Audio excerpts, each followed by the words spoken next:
মধ্যবিত্ত হওয়ার সত্ত্বেও আমি আমার একমাত্র ছেলেকে কখনো 10 টাকার বেশি টিফিন খরচ দিইনি।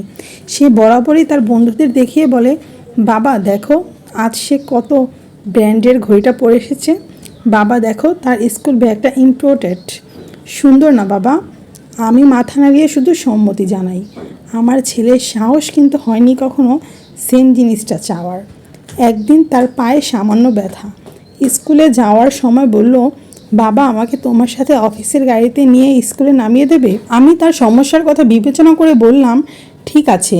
এরপর প্রায় 1 সপ্তাহ সে আমার সাথেই গেল। আমি চুপচাপ তাকে নামিয়ে দিতাম।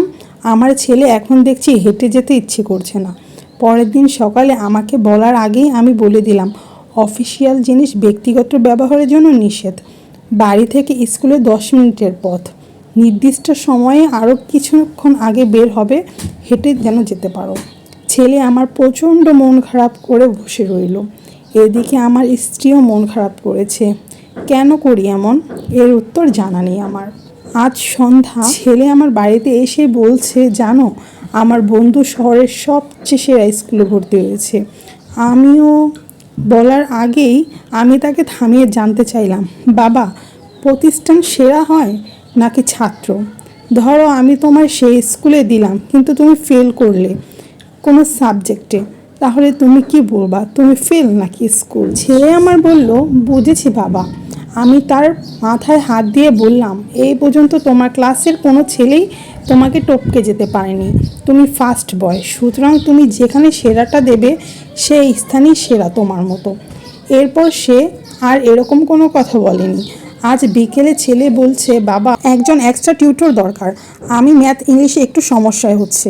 আমি ছেলেকে বললাম, বাবা তুমি একটু কষ্ট করতে হবে, আমি যখন রাত করে বাড়িতে ফিরবো 9টা কিংবা 10টা, আমার কাছে তোমাকে সাথে ইংলিশ আর ম্যাথ করতে হবে। বাবা তুমি পরিশ্রম করে বাড়ি আসো তাই না? আমি হেসে বললাম, না বাবা আমার কাছে এত সামর্থ্য নেই তোমাকে এক্সট্রা টিউশনি করার, আমি বরং একটু কষ্ট করেই কি হলো। ছেলে আমাকে জড়িয়ে ধরলো, বলল, ঠিক আছে বাবা।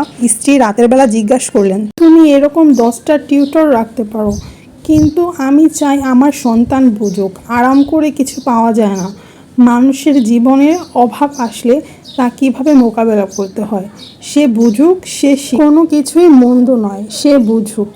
আমার স্ত্রী চুপ হয়ে গেলেন। মাঝে মাঝে আমার ছেলেকে নিয়ে আমি ফুটপাতে হাঁটি, পথ শিশু থেকে শুরু করে বিভিন্ন মানুষের সম্পর্কে জানাই। সে জানুক পৃথিবী শুধু চিন্তায় সুন্দর, বাস্তবে খুব কঠিন। আমি চাওয়া মাত্রই তাকে কিছু দেইনি। একদিন সে বলেছিল, বাবা তুমি এরকম কেন?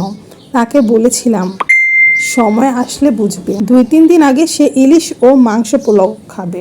তাকে বললাম, টাকা তো কম, তোমার কাছে কিছু আছে, থাকলে ইলিশ আনা যাবে। ছেলে আমার 50টি 10 টাকার নোট বের করে দিল।